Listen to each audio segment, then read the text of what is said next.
And at this moment, I would like to invite Father Daniel on behalf of the family to say a word.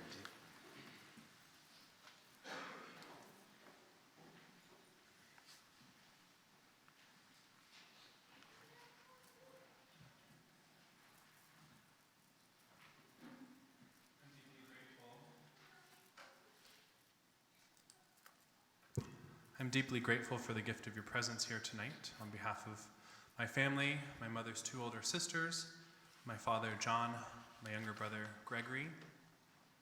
We are very grateful for your presence and prayers with us. Being the family of a priest, especially the younger brother of a priest, is kind of like being one of the brothers of Joseph in his amazing Technicolor Dreamcoat.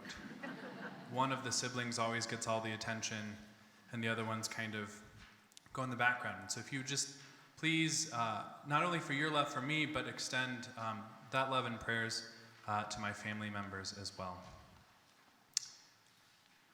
I once read a beautiful book called The Triumph of Human Experience, The Triumph of Experience. And ironically, it's a stats book. And the stats book is actually about the Harvard Grant Study, which was a study done in the first half of the previous century about men who graduated from Harvard.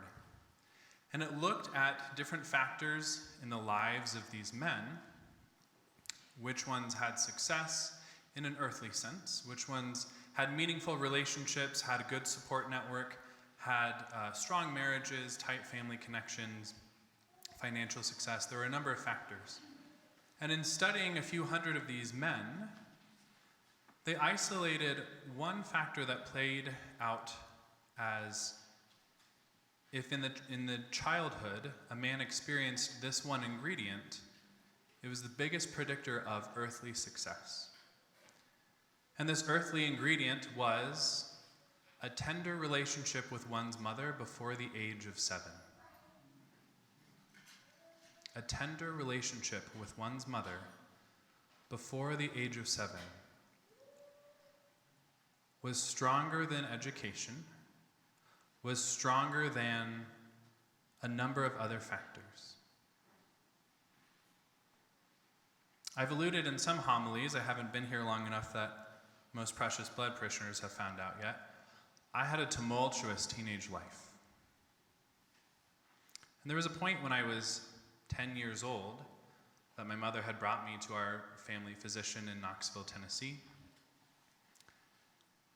And the physician looked at my mom and said, "If this kid doesn't straighten out, in a few years he'll end up in jail."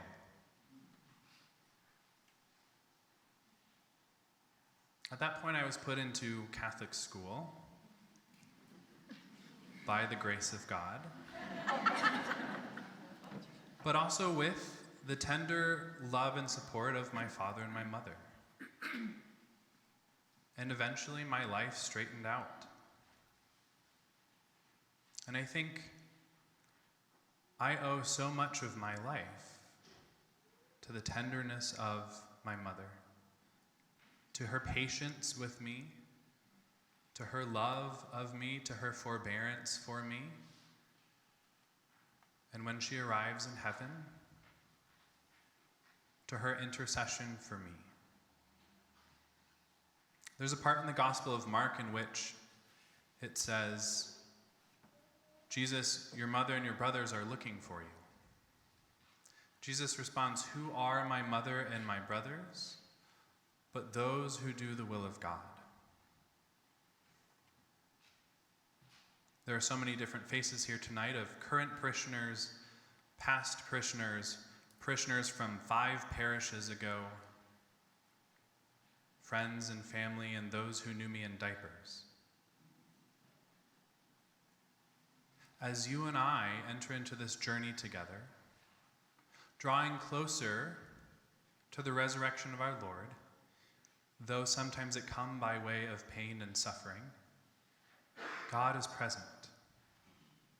We prayed at the beginning of the Divine Mercy Chaplet that God descended into hell. And it is my prayer that each of you has experienced the Lord descending into the hell of your own life, wherein you experience a void, a depravity, the chains of sin, the difficult wounds that each of us has.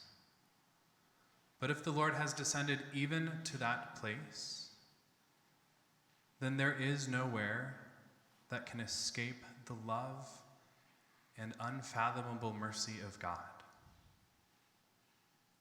And so in the midst of this mourning, we mourn as those who have hope, because the resurrection makes even death intelligible. We commend ourselves to the love and mercy of God as a community of people, as parishioners of this parish, of many parishes. The word parishioner comes from para-oikion, which means those who walk on the outside of the house, essentially those who are journeying together.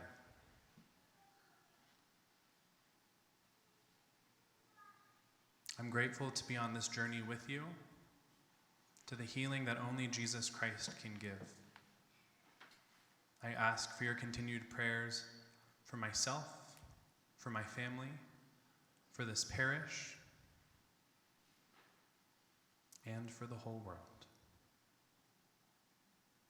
Praised be Jesus Christ. Amen.